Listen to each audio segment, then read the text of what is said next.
yung elaboration po ng statement? Well, palagi natin sinasabi, no, we've been consistently repeating it. Itong nangyari kahapon, ang pag-aresto kay dating Pangulong Duterte ay hindi ho, itong pangyayaring ito hindi ho dahil kay, sana ito natin yung pansin natin, hindi kay Presidente Duterte, kung dun sa mga biktima ng AJK, napakarami po nila. Nung nagsimula po yung trial, nung nagsimula po yung Quadcom hearings, no, nagkaroon ako ng pagkakataong makausap ang marami sa kanila. And many of them are children. You have Kian de los Santos, hindi ako nagkakamali, was only 17 years old, grade 11, taga Caloocan. Meron si Carlo Angelo Ernais, valedictorian nung high school, 19 years old, nag-aaral sa UP.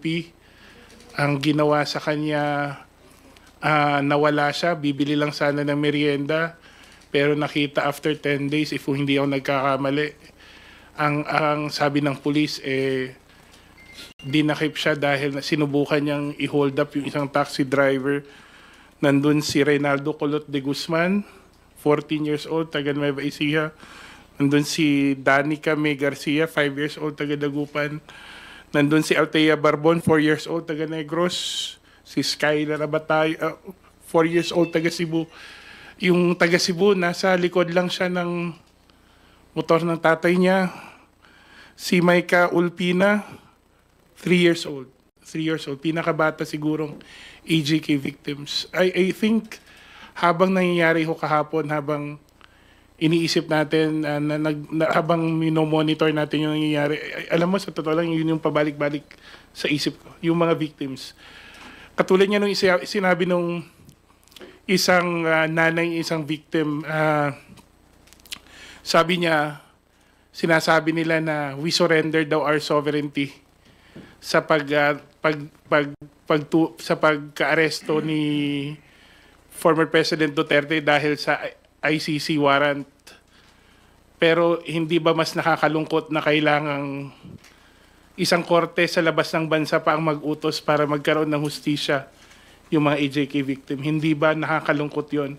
Kaya nga, iniiwasan ko yung word na Thanksgiving o celebration Kasi sa totoo lang ho, itong mga panahon na to, dapat simulan natin yung paghihilom, lalong-lalo na sa AJK victims. I think we owe it to them to make sure na simulan na yung healing, but that healing will come only through one thing, through justice.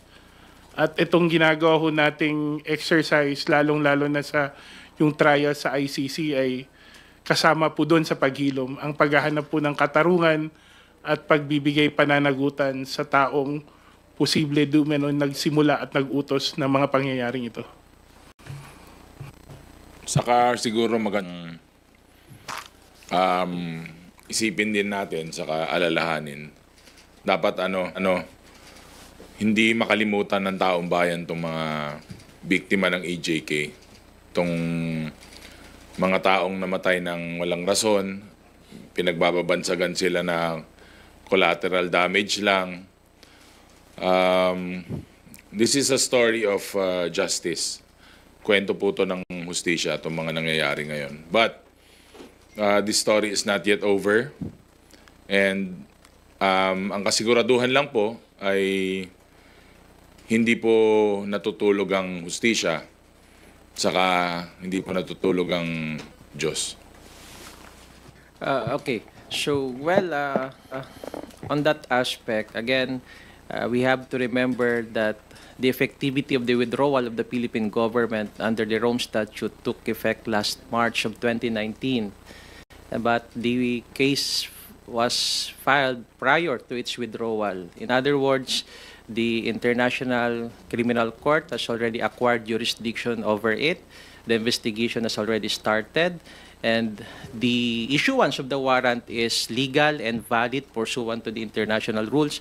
So having said that, the issuance of the warrant was of course issued, and it was coordinated with the Interpol, of which wherein the Philippine government is a party And being a party, we have the obligation and we are duty-bound to have this warrant of arrest be implemented. And that is why the warrant, as issued hours before the arrival of former President Duterte in the Philippines, in other words, natanggap na po ng gobyerno yung tinatawag na warrant of arrest. And wala tayong magagawa but to implement and effect the warrant.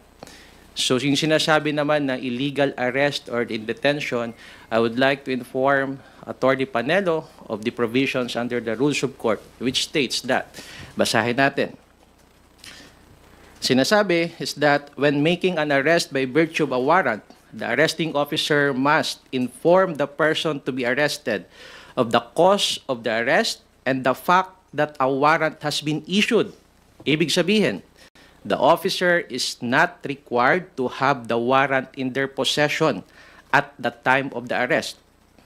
And sinasabi pa po dito, and if the person arrested requests to see the warrant, it must be shown to them as soon as practicable. These rules or particular rule under the Rules of Court was, of course, upheld and reiterated in a jurisprudence case decided by the Supreme Court, wherein the Supreme Court emphasized that the constitutional requirement to inform the person of the reason for the arrest and the exercise and the existence of a warrant must be observed. However, the physical presentation of the warrant can be deferred if circumstances make it impractical at the time of the arrest. We have to be clear on this. A warrant has already been issued. The warrant is digital. It was sent online. So, as to the existence of a warrant, the warrant is existing. It was coursed through to the proper channels. It was informed. The government was properly informed. So, by being a member of the International Criminal Police Organization or the Interpol, we are duty-bound to implement and effect the warrant.